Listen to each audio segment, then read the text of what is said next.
Publican audio donde delator en caso Odebrecht revela supuestos sobornos que habría recibido el vicepresidente Jorge Glass y el excontralor Carlos Pollitt. Bloque de oposición de la Asamblea exige que el presidente Lenín Moreno pida la renuncia al vicepresidente Jorge Glass, mientras que el oficialismo defiende la gestión del segundo mandatario. Expresidente Rafael Correa cuestiona las declaraciones del primer mandatario Lenín Moreno en torno a la crisis económica que habría heredado del gobierno anterior. Un hombre apuñaló a su perro por haberse peleado con otro de sus canes, mientras que un perro de raza pitbull fue hallado colgado en un árbol. Ambos casos se registraron en la ciudad de Quito. En lo internacional, opositores venezolanos Leopoldo López y Antonio Ledesma vuelven a ser encarcelados por haber incumplido arresto domiciliario. Martes 1 de agosto del 2017, amigos, bienvenidos a su informativo El Comercio TV en emisión estelar. Es un gusto estar contigo también, Javier. Muy buenas noches. María Fernanda, amigos televidentes, hay importante información que se ha generado durante esta jornada. El caso Odebrecht, se registran revelaciones. Con eso empezamos.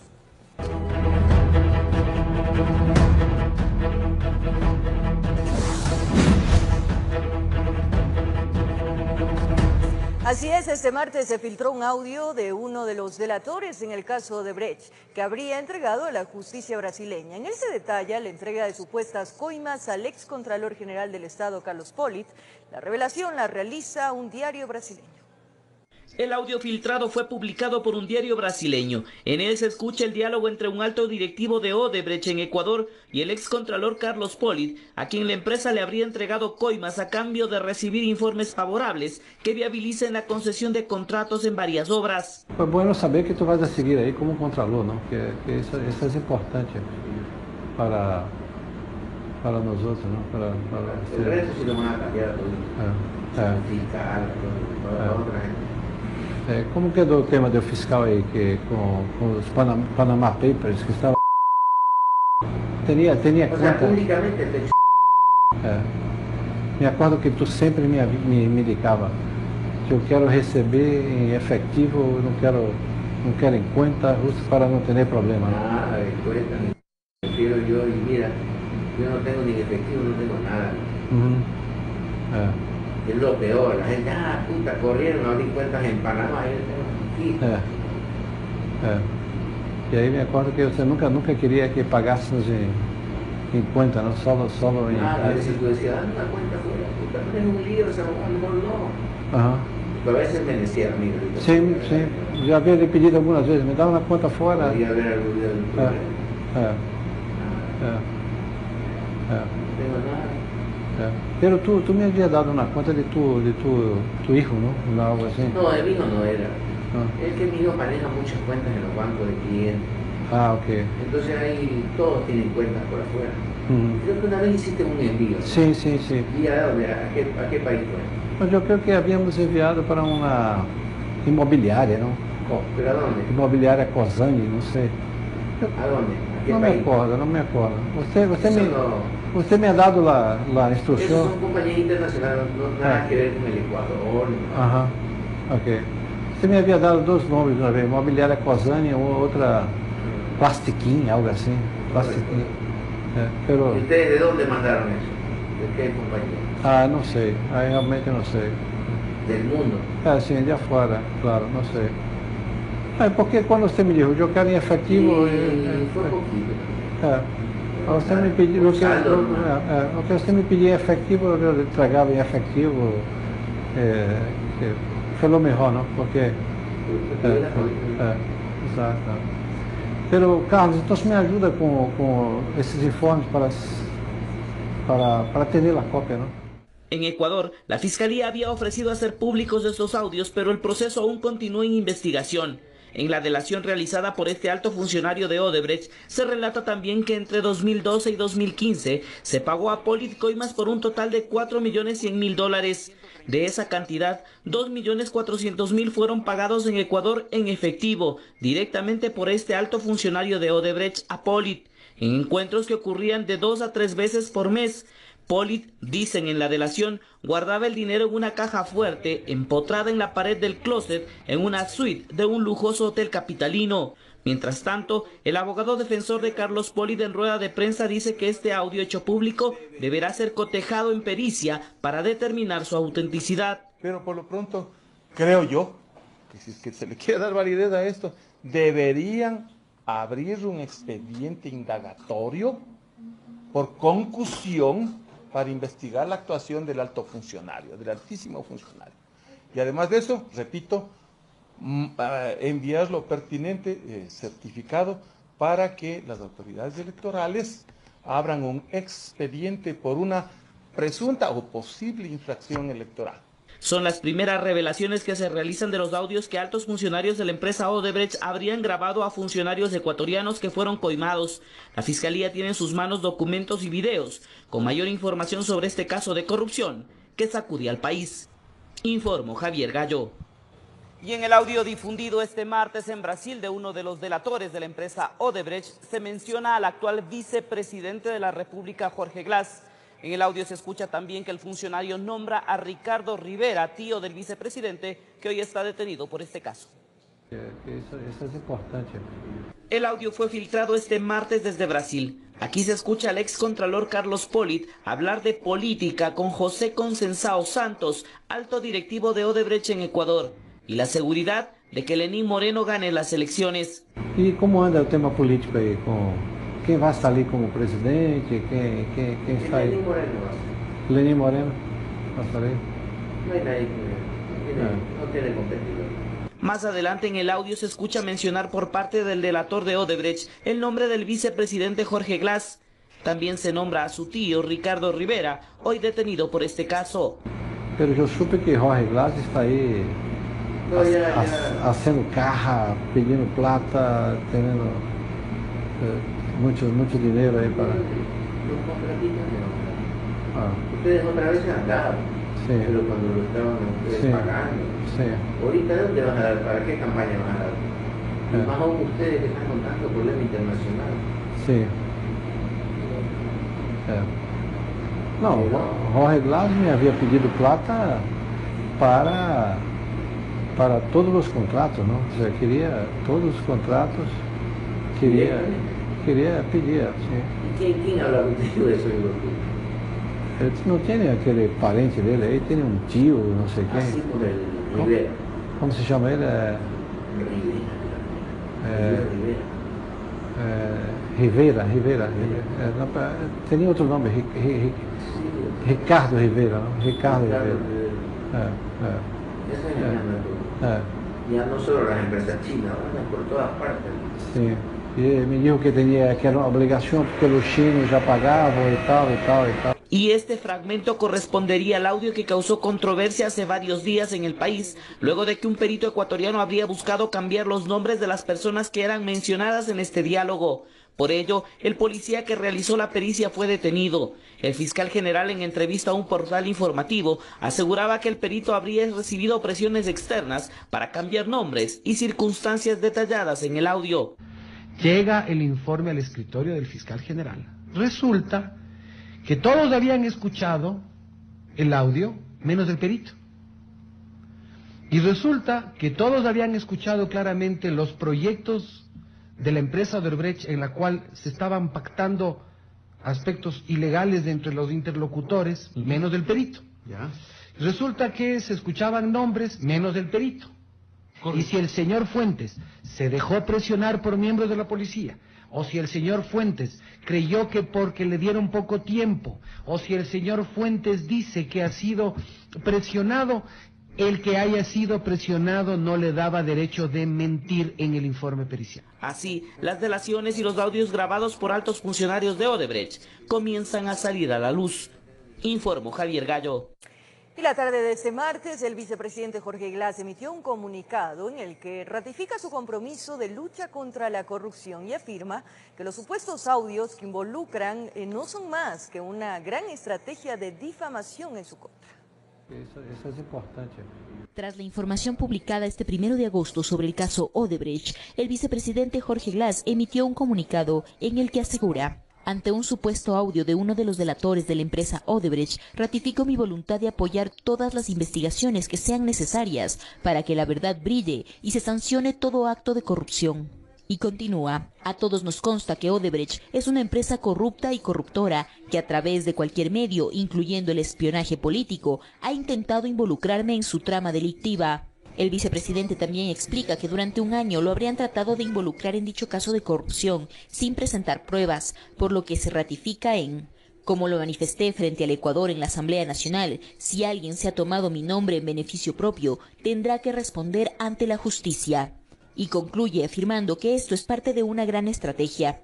Basados en una estrategia que incluye el linchamiento mediático y feroces ataques de la oposición política, se ha buscado destruir mi honra y la de mi núcleo familiar, por lo que exijo respeto y rigurosidad en el manejo de la información. Será el sistema de justicia el que de forma independiente actúe como corresponde en un Estado de Derecho. En Quito informó Andrea Valareso. Mientras tanto, en la Asamblea se registran las primeras reacciones ante la filtración de un audio donde se menciona el nombre del vicepresidente Jorge Glass. En la oposición exigen que de manera inmediata el presidente de la República actúe, mientras que en el oficialismo defienden la gestión del vicepresidente de la República.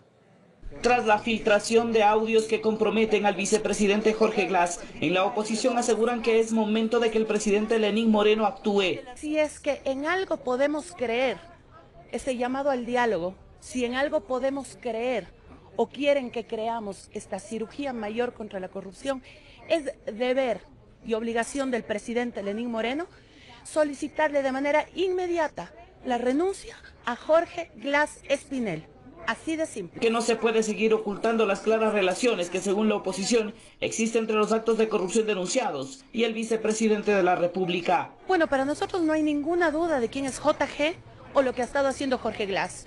Como muestra el juicio político que instauramos en contra del vicepresidente de la República, responsable político de todos los casos de corrupción que han habido en los sectores estratégicos a su cargo. Mientras tanto, en el oficialismo hay cautela, defienden la gestión del vicepresidente y aseguran que hasta el momento no hay pruebas que demuestren la supuesta responsabilidad del segundo mandatario en el caso Odebrecht. Inclusive un pedido de juicio político en donde, como al país le consta, allí ha sido evidente de que no hay una prueba, un fundamento que le pueda vincular al señor vicepresidente.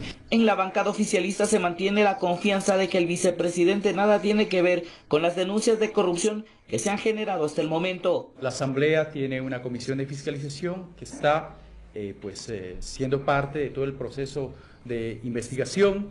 Cualquier sector político y cualquier bloque de la Asamblea Nacional tiene la legitimidad de solicitar lo que considera que debe solicitar en materia de fiscalización.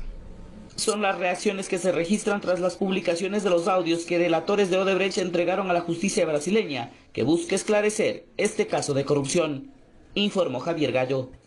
7 procesados en el caso de Brecht por el presunto delito de asociación ilícita acudieron hoy hasta la unidad de criminalística para conocer objetos que se allanaron en sus detenciones y así comprobar si en efecto podrían servir como prueba para el proceso. La diligencia duró 5 horas y continuará el próximo 10 de agosto. Llegaron encapuchados, tapados la cara y en compañía de sus abogados defensores. Es que la mañana de este martes, 1 de agosto, se realizó una nueva diligencia en el caso Odebrecht por el presunto delito de asociación ilícita en contra de 7 procesados. Uno de ellos, el tío del actual vicepresidente Jorge Glass, Ricardo Rivera. Ahora, esta audiencia a la que vamos a asistir ahora es precisamente para acceder a nueva información en audiencia privada conforme está convocado por Fiscalía. En esta audiencia privada que duró más de 4 horas, se revisaron y se dieron a conocer objetos que se allanaron cuando se detuvo a los 7 procesados. El día de hoy simplemente se puso en conocimiento de las partes toda la evidencia que había sido recabada en los allanamientos que se habían suscitado al momento de la captura de todos los implicados. Entre estos objetos se encontrarían audios de WhatsApp, correos electrónicos y hasta fotografías. Por el momento no hay información nueva, salvo alguna que fue extraída y vista en mensajes de WhatsApp y en este tipo de de aplicaciones, pero realmente las de las computadoras y demás no hemos visto el día de hoy. La fiscal que lleva el caso, Diana Salazar, no dio declaraciones, pero se conoció que la diligencia continuará el 10 de agosto próximo, mientras se analizan los objetos allanados. En Quito informó Andrea Orbe. Y tras el anuncio del presidente Lenín Moreno de que todos los ministros y secretarios de Estado pongan en manifiesto las irregularidades de corrupción, se han generado ya diversas reacciones de ciertos sectores. El anuncio lo hizo el primer mandatario a través de su informe semanal. He instruido a todos los ministros y ministras, así como a las secretarías de Estado, que pongan de manifiesto todas las irregularidades, que son muchas, y que de no hacerlo, que presenten inmediatamente su renuncia. Este llamado ha generado diversas reacciones. El exasambleísta Ramiro Aguilar lo define como un acto desesperado por parte del presidente Lenín Moreno al solicitar que se remita información a través de su equipo de gobierno y no necesariamente de los organismos de control. Él es jefe de la Secretaría de Inteligencia, él es jefe del Ministerio del Interior, como jefe del Ministerio del Interior es jefe de la policía, tiene inteligencia militar. Todos los organismos de seguridad del Estado, es decir, es impresentable que el presidente Moreno diga, vean ministros, si ustedes saben que hay corrupción, denunciarán. Vean periodistas, si ustedes saben que hay corrupción, denunciarán. No, él tiene la obligación. Según Aguilar, lo que el primer mandatario debería hacer es impulsar las investigaciones de las múltiples denuncias que se han presentado en contra de varios funcionarios del antiguo régimen, que muchos de ellos colaboran para el actual. ¿Qué ministro de Correa está preso por haber alterado las cifras de la economía nacional, que era algo muy grave y que denunciamos muchos políticos desde el año 2014, que lo denuncié yo en la Asamblea Nacional? Dígame, ¿qué ministro está preso por tema de corrupción? Fuera de Mosquera, ¿dónde están los responsables? En el mismo informe, el primer mandatario también exhortó a los medios de comunicación a que ejerzan su libertad de expresión y que denuncien cualquier acto de corrupción, que para el periodista Juan Carlos Calderón queda la cancha abierta para romper el miedo que se impuso en el gobierno de Rafael Correa. Los temores a hacer investigación. No estoy pidiendo que se ejerzan denuncias de cualquier naturaleza. Yo creo que el periodismo de investigación bien hecho es el que cumple rigurosamente todos los pasos que hay que dar para demostrar, como ha hecho buena parte del periodismo ecuatoriano. Sin embargo, para que los medios cumplan con este cometido se requeriría revisar la ley de comunicación y los organismos que fueron creados para regular los contenidos de los mismos. A que la ley de comunicación no sea una ley perseguidora, una ley mordaza. Debe eliminarse la Superintendencia de Comunicación, pero no puede eliminarse la responsabilidad del periodista. Uno de los principales ejes que ha caracterizado en los primeros meses de gobierno de Moreno ha sido la creación de un frente de transparencia que busca erradicar la corrupción. Informó Priscila Cadena. Y este martes el Frente de Transparencia se reunió con la Corte Nacional de Justicia en el marco del diálogo que el Frente mantiene con diferentes organismos para elaborar un plan de lucha contra la corrupción. El titular de la Corte expresó su apoyo para que se realicen los informes previos en los procesos de contratación pública. El Frente de Anticorrupción se reunió con las autoridades de la Corte Nacional de Justicia en marco de los diálogos que mantienen con los diferentes organismos para establecer la estrategia para la lucha contra la corrupción, la transparencia y la impunidad. El presidente de la Corte Nacional de Justicia, Carlos Ramírez, expresó su apoyo a que se realice el informe previo por parte de la Contraloría en los procesos de contratación pública, siempre y cuando no se convierta en algo burocrático. En el tema de contratación pública, sí creo que debíamos contemplar esos informes previos, ¿sí? Deberíamos contemplar, siempre que obviamente eso no obstaculice, no burocratice la contratación pública. Además, se habló de la necesidad de articular la función judicial con las demás funciones y órganos del Estado que se encargan de la lucha contra la corrupción.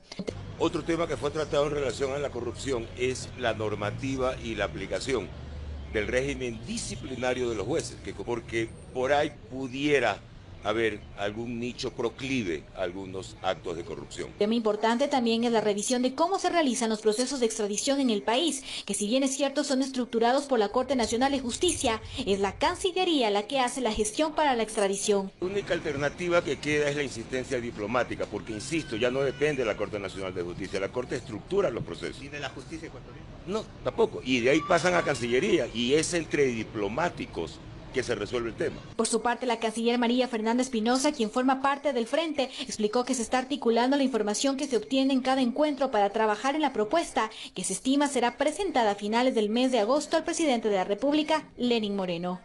Luego nos volvemos a sentar con el Frente y trabajaremos en una propuesta ya más afinada que refleje el trabajo que estamos haciendo en estas semanas.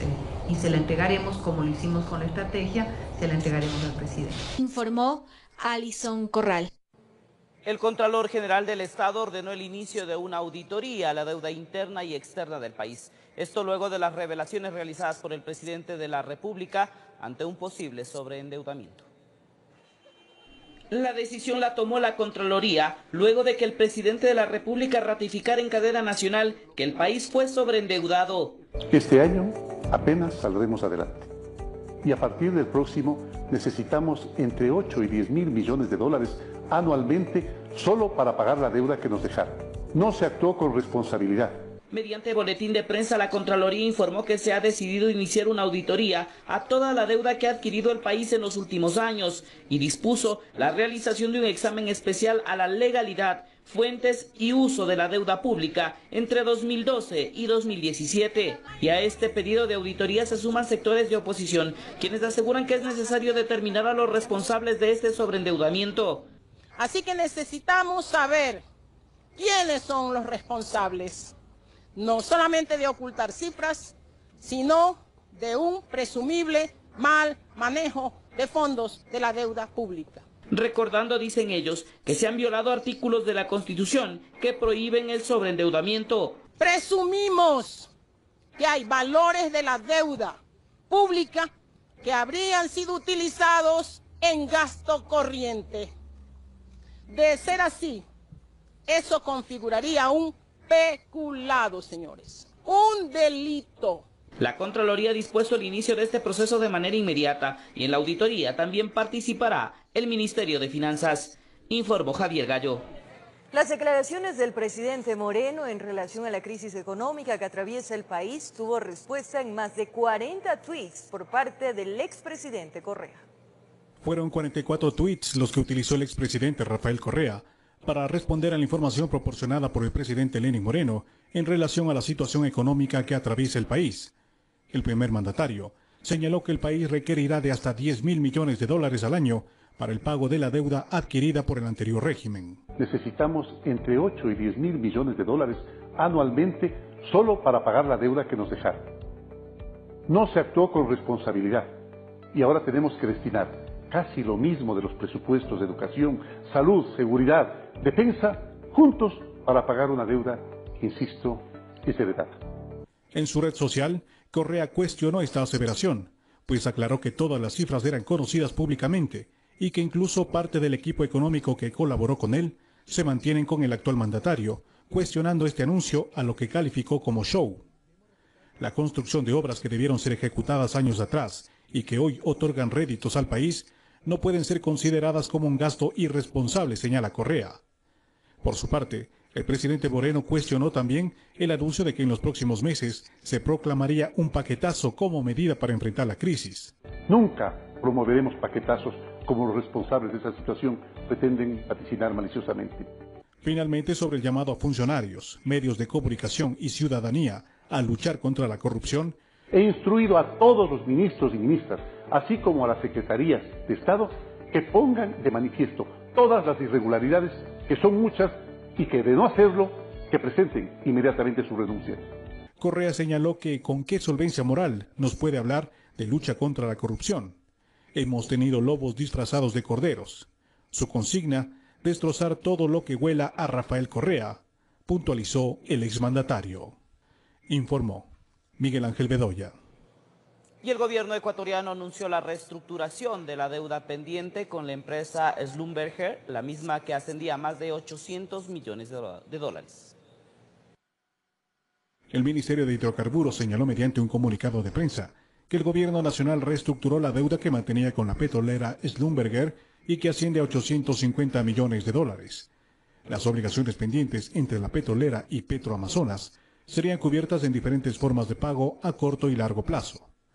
El ministro de Hidrocarburos, Carlos Pérez, indicó que la nueva etapa de los contratos con Schlumberger, que inició este 1 de agosto, no acarreará deuda e iniciará en cero. Por su parte, la compañía ha manifestado su apertura a una renegociación de las tarifas por barril extraído e incluso proyecta nuevas inversiones una vez que el gobierno entregue una prueba concreta para este pago. De acuerdo con el anuncio del gobierno realizado el anterior jueves, la renegociación del contrato contemplaría una reducción del costo de producción por barril de $29.85 a $19.50 hasta el próximo año 2020. La baja del precio del barril extraído en este proceso de renegociación, explicó Schlumberger, se debe a la reducción del precio en el mercado internacional. Informó Miguel Ángel Bedoya. Ahora les contamos que con la construcción de 352 casas en Puerto Viejo y 170 en Manta, el presidente de la República inauguró el plan Toda una Vida en la capital manabita, donde además llamó a la unidad de los ecuatorianos. El acto que se realizó en la Avenida del Ejército con los beneficiados del plan gubernamental también firmó un decreto que beneficia a 5.000 adultos mayores en estado de indefensión con un bono de $100.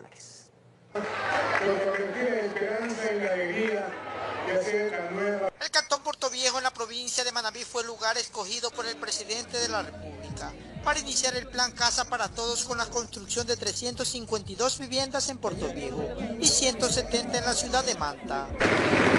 Con el programa Casa para Todos también combatimos el desempleo. 136.000 personas trabajarán. Hagamos este cuenta, miren, ingenieros, que ya están trabajando, ingenieros, arquitectos, proyectistas. Construir hogares y para que las familias se mantengan unidas y podamos sacar adelante nuestro país. Además, el primer mandatario hizo un llamado a la unidad de los ecuatorianos. Ninguno de los señores que nos han acompañado en este proyecto en Manaví pertenece a nuestra ideología política. Doctor Casanova, ¿usted es de este país? No. Mariano, ¿tú eres de este país? Y eso es bueno, conversando y naturalmente, porque es una manera de sacar conclusiones y decir que estamos en un solo puño con todo el país. Las mismas empresas constructoras que van a tener también una oportunidad también de generar empleo. Mientras que los beneficiados esperan que en 3 meses estén entregadas las viviendas, aunque el mandatario manifestó que es mucho tiempo para que un pobre pueda esperar por una vivienda digna. Sigue el presidente ayudando y que verá que todas las personas que más necesitamos, de verdad tengamos esta ayuda.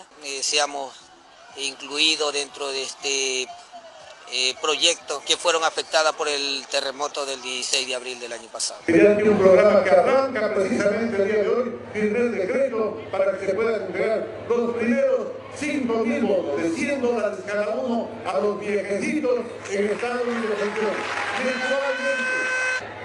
Desde la provincia de Manabí informó Johnny Armendáriz.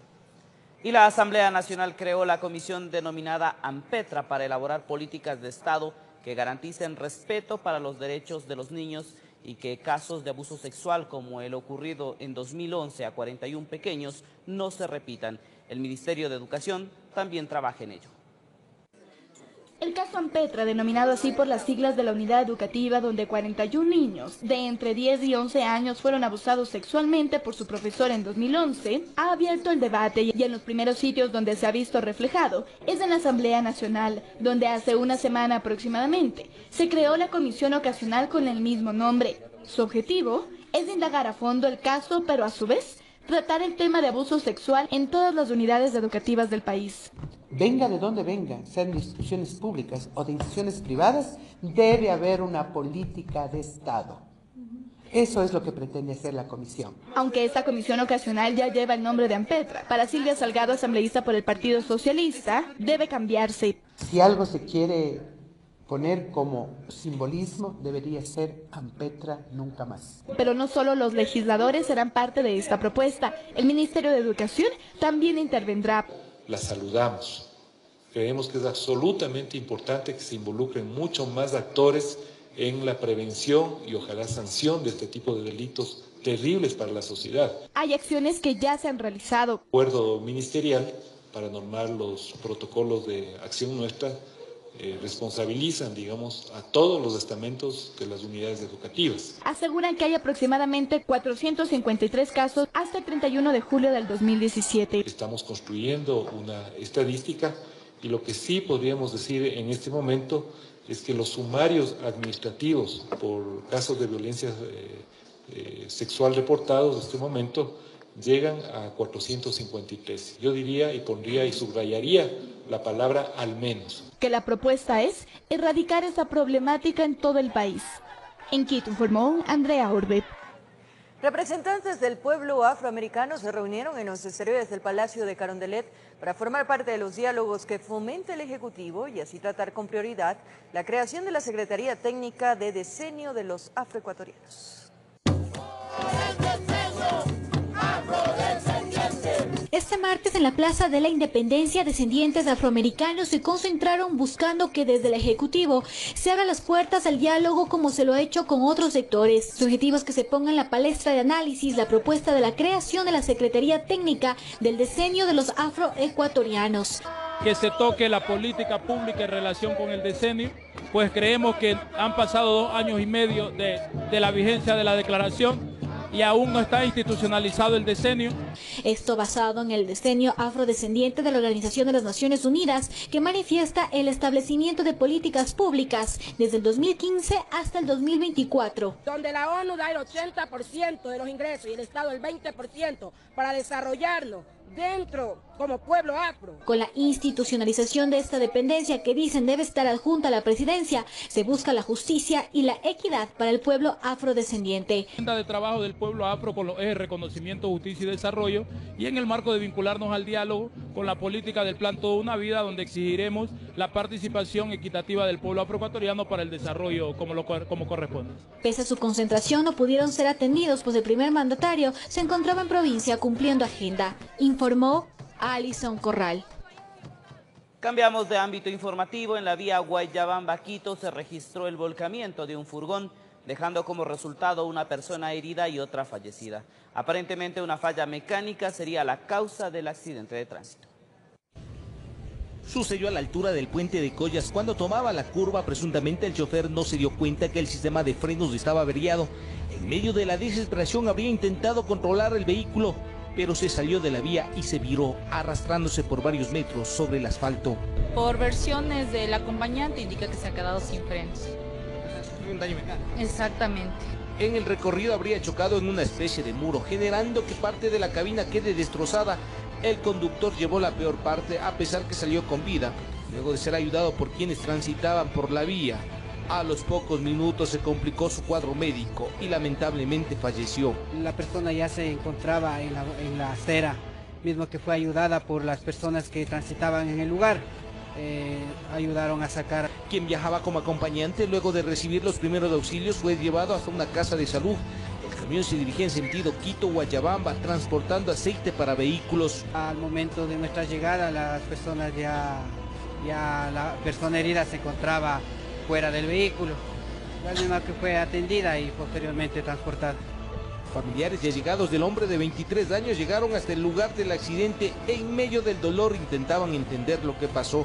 Salió en la mañana de casa a cumplir con su jornada laboral, sin imaginarse que la muerte viajaba a su lado. Tenemos un vehículo con pérdida de carril de circulación, estrellamiento, volcamiento. En el sitio esto fue registrado por nuestro compañero camarógrafo. Al parecer el chofer del vehículo tipo furgoneta se percató de los conos, se fue encima de una motocicleta policial. Al ver a socorristas uniformados realizó varias maniobras para evitar atropellar a las personas, incluso quienes estábamos realizando la cobertura. Estuvimos a punto de ser alcanzados. En Quito informó Iván Casamen. En Quito incrementan las denuncias por maltrato animal, lo que alerta a la sociedad ecuatoriana. Más adelante, un reportaje especial. Una persona murió y otras 2 resultaron heridas en un accidente de tránsito registrado esta madrugada en el norte de la ciudad de Guayaquil. El exceso de velocidad sería la posible causa del siniestro. Un pequeño descuido provocó un gran accidente. Testigos indican que el vehículo impactó contra este poste de alumbrado público mientras circulaba aparentemente a gran velocidad. Se trepó al parterre y dio vuelta de campana y se llevó el poste. Y cuando vi que el carro chocó y las chicas se bajaron y gritaban. Y ahí nada más. ¿Ah? Que la ayudaran, que la ayudaran. ¿Cómo yo la voy a ayudar? Pues si yo no sé, doctor. Tras el volcamiento, uno de los pasajeros falleció en el sitio y otros 2 resultaron heridos. De la persona que conducía, se dice que optó por abandonar el lugar. Posiblemente es una conductora que se bajó del vehículo y se ha retirado del lugar de los hechos. Y ahí la chica se fue y ahí quedaron las 3 heridas. Una chica se fue. Sí, la que estaba conduciendo. El siniestro se produjo esta madrugada en la avenida Paseo del Parque, situada junto al Parque Samanes, en el norte de Guayaquil. Muchas de las veces tenemos varios problemas en cuanto a eso. Estamos también siempre monitoreando, dando rondas permanentes para evitar ese tipo de situaciones que se dan en esta avenida. El fallecido fue identificado como Byron Andrade Navarrete, de 31 años de edad. Al parecer, era familia tanto de los heridos como de la conductora que se habría dado a la fuga. Informó Jorge Salazar. Mucha atención, amigos televidentes, retomamos el tema del caso Odebrecht y hace pocos minutos el vicepresidente de la República, Jorge Glass, se ha pronunciado en torno a los audios que se han filtrado y en el que supuestamente se involucra a él en los casos de corrupción de este denominado Odebrecht. Escuchemos lo que dijo el vicepresidente de la República. Entonces, lo que diga Odebrecht me tiene sin cuidado. Me han investigado, señoras y señores, por los 8 costados. Y qué bueno que así sea. Así tenemos que ser los servidores públicos. Nuestro patrimonio auditado, nuestras cuentas auditadas, nuestros bienes auditados, como ha sido en mi caso con 2 auditorías patrimoniales. No han podido encontrar ninguna prueba en contra de Jorge Glass porque sencillamente no la hay. Y seguirán tratando los opositores políticos y ciertos medios de comunicación bajo un esquema sistematizado que ya configura un linchamiento mediático, tratando de destruir mi honra, como lo hicieron durante la campaña electoral, como no han dejado de hacerlo casi ya 1 año de este ataque sistemático que busca destruir mi imagen, mi honra y la de mi familia. Yo pido respeto a los medios de comunicación, que actúe la justicia y con toda la severidad del caso. Y nuevamente, si alguien se ha tomado mi nombre en beneficio propio, tendrá que responder ante la justicia. Esto lo dije, señoras y señores, no estoy diciendo nada nuevo, lo dije ante el país. Declaraciones ofrecidas por el vicepresidente de la República, Jorge Glass, hace pocos minutos, donde ha dicho que deben responder a la justicia porque asegura que existiría una grabación donde él estaría involucrado. Ahora les contamos en otro ámbito de la información que en la parroquia de Yaruquí un hombre fue asesinado bajo la modalidad de sicariato. Aparentemente, quien sería el autor intelectual ofreció pagar $10.000 por el trabajo. El cuerpo fue encontrado en el barrio La Colina, en la parte alta de Yaruquí. Por la oscuridad, el cadáver fue llevado hasta el departamento forense, donde los médicos legistas le contabilizaron 28 lesiones de arma blanca, como que fue asesinado con saña y venganza. Con el pasar de las horas, el panorama fue aclarándose. Agentes de la DINA se ataron cabos y lograron dar con 2 supuestos implicados en el crimen. Por venganza, al fallecido que es ahora, él vino por venganza. Alias Chivo y 5 reales fueron capturados por la policía. Ellos habrían aceptado ser los autores del crimen. Supuestamente fueron contactados por una persona que les ofreció pagar $10.000, es decir, 5.000 a cada uno por acabar con la vida de Antonio Che. Dicen que por ayudarle le están dando la cantidad de $5.000. El supuesto encargo respondería a una venganza. Presuntamente el autor intelectual del crimen juró hacer pagar al occiso por haber ultrajado sexualmente a su hija. Alias Chivo sería quien contactó al fallecido y le convenció que lo acompañe a realizar un trámite, pero donde fue asesinado le esperaba alias 5 reales. Él fue cómplice, ¿no? El que le mata es el cuñado. Ha sido uno de los duros. Un sicario, más claro. En 2 allanamientos fueron capturados los sospechosos. En las viviendas encontraron algunas prendas manchadas de sangre, así como otras evidencias. Incluso fue incautada la motocicleta en la que llevó al difunto. Sí le conocí. ¿Quién era? Bueno, solo le decían Don Chiboyo, pero el nombre no le conozco. El hecho comentaban a voz baja los vecinos del barrio La Victoria. En la madrugada observaron carros sin placas con vidrios polarizados. A bordo personas algo extrañas, nunca se imaginaron que eran agentes policiales que buscaban a los supuestos sicarios. O sea, de la noche a la mañana vengan y le digan, vea, ha pasado esto, y uno no sabe a veces, como dicen, están en la misma casa con el enemigo. No sabemos con quién vivimos. Muerte por encargo, del cual los supuestos criminales no lograron disfrutar del dinero. Alguna huella dejaron y a la policía le tomó 4 horas capturar a los sospechosos. En Quito informó Iván Casamen.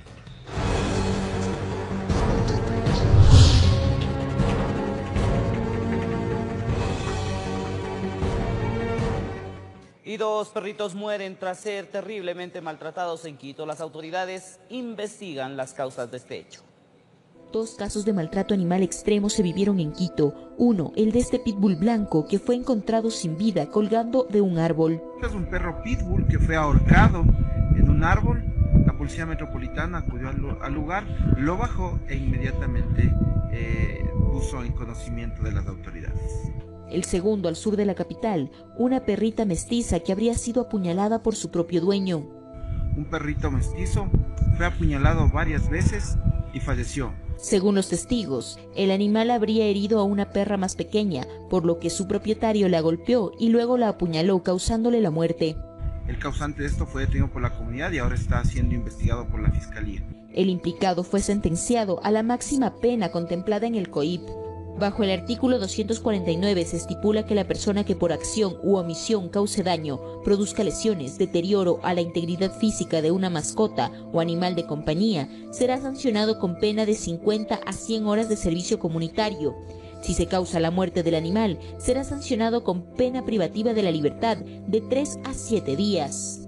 En Quito, informó Andrea Valareso. 50% más de denuncias del maltrato animal se registran aquí en la capital de la República, cifra que alerta a las autoridades y a los gremios animalistas en la necesidad de modificar las sanciones ya existentes. Patadas, golpes, falta de alimento y espacios reducidos son varias de las agresiones que sufren muchos animales domésticos en la ciudad. Los casos más recientes terminaron con la muerte de 2 perritos, uno por ahorcamiento y el otro por una herida provocada por un cuchillo. El causante de este último caso fue quien se supone era la persona que lo cuidaba. La persona que narra el hecho dice que Nieve atacó a otro perrito, entonces él en represalia cogió a Nieve y lo golpeó contra la pared, o sea, le dio contra la pared. Viendo que no hacía el suficiente daño, cogió un cuchillo y la acuchilló.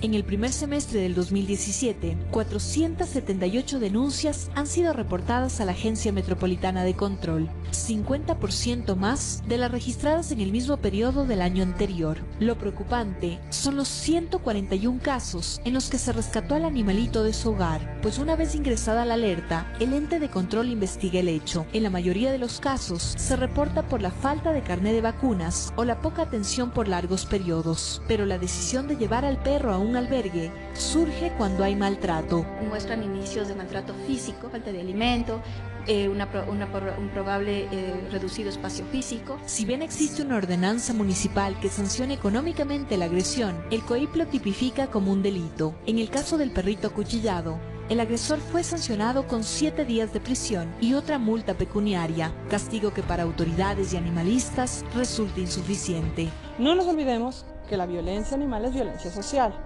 Si tenemos una persona que hace daño a los animales, está a un pasito así de hacerle daño a las personas. A solicitarse algunas reformas que vayan unidas a lo que es el nuevo COA y vayan unidas también a la integración de competencias con la Fiscalía. Varias opiniones ciudadanas coinciden en que el problema radica en la concepción de tener un animal doméstico en casa, el que en su mayoría no es visto como otro integrante del hogar. Es increíble que antes hayamos visto como normal que alguien le pegue a su perro. Es su perro. Le está pegando a su perro. Y muchas veces a uno le dicen, oiga, no le pega al perro, pero es mi perro. Parte de la esencia del individuo es su característica humana y consciente. Entonces resulta contradictorio que esa persona por impulso sea capaz de agredir a un ser que indiscutiblemente no reaccionará de la misma manera, informó Sofía Vintimilla.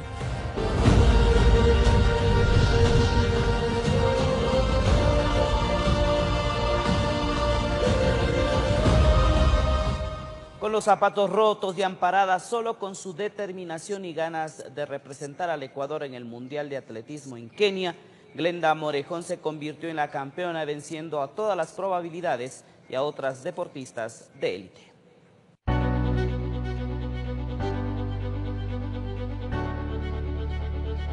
Carismática, risueña, inteligente, pero sobre todo determinada y con un espíritu inquebrantable. Así es Glenda Morejón, la joven ibarreña de 17 años que se coronó medallista de oro en el Mundial Sub-18 de Atletismo en Kenia. Antes de competir, pienso en todo lo que he entrenado, en el tiempo que lo he dedicado a fondo a la marcha, y bueno, eso es lo que me hace estar tranquila antes de competir. Con la sangre de atletas corriendo por sus venas, nos cuenta que la marcha no fue su primer amor. Por el contrario, no le agradaba en un principio. Me cambié a la caminata, pero no me gustaba. Consulté con mi papá, tampoco le gustaba. Pasó varios meses para que yo le dijera que sí. A mí me empezó a gustar así mucho y ahora amo lo que hago cuando ya empecé a ganar. Fue esa determinación la que le ha hecho vencer todos los obstáculos, incluyendo el no haber tenido zapatos en apropiadas condiciones para competir. Lo de mis zapatos rotos es verdad. El último mes para viajar a Kenia, yo entrené con los zapatos así porque mis papás no tenían para comprarme nuevos. Pero bueno, a pesar de eso, he seguido adelante. No soy de las personas que se rinde fácilmente. A mí me gusta conseguir lo que yo me propongo, me cueste lo que me cueste. Y bueno, he conseguido lo que yo me he propuesto. Esta, asegura su entrenador, es una triste realidad de muchos deportistas ecuatorianos. Indicando cómo la deportista estaba entrenando con el agua de llave, el agua de panela de hidratación, los zapatos rotos en los entrenamientos. Desde el Ministerio del Deporte se ha ratificado la entrega de $300 a la campeona. Lo que ella recibe como un bono deportivo son $300. Recibiría recién para septiembre, octubre, noviembre, diciembre y se acabó para 4 meses. Porque ahí viene la nueva estructura de los nuevos que ingresan al plan de alto rendimiento, entrarían desde enero. $300 les servirá para lo que es el traslado interno aquí de pasajes internos de la deportista que va a entrenar. Le servirá para nutrición, porque es un gasto que se necesita. Se servirá para la hidratación. Con esos $300 compraremos un par de zapatos y muchas cosas, ¿no?, que tiene la necesidad la deportista. Pese a todo, ella continúa entrenando, pues tiene una meta más grande. Mi mayor sueño es clasificar a Juegos Olímpicos, pero yo creo que la preparación va a ser bastante fuerte para no solamente estar ahí, sino ser protagonista. Se declara admiradora de Jefferson Pérez. Por demostrarnos al Ecuador que también puede, porque antes no lo conocía en Ecuador, sino Jefferson Pérez lo hizo conocer con su medalla. Y bueno, también es un ejemplo de humildad, de lucha y perseverancia. Sin duda, un ejemplo de esfuerzo y tenacidad. Desde Imbabura, con imágenes de Roberto Argotti, informó Andrea Valareso. Y cuando son las 19:44, una nueva pausa en el Comercio TV, amigos, pero al regresar, en lo más destacado del acontecer internacional, Antonio Ledesma y Leopoldo López fueron nuevamente encarcelados tras los comicios. Las situaciones que se presentan en el espectáculo a nivel mundial. Nosotros, amigos televidentes, nos despedimos, pero les informamos que estén atentos a nuestras próximas emisiones. Ampliaremos el tema del caso Odebrecht y de los anuncios que ha hecho el vicepresidente de la República. Es todo por hoy. Así es, Javier, información que está en desarrollo y que les tendremos en nuestra primera emisión del Comercio.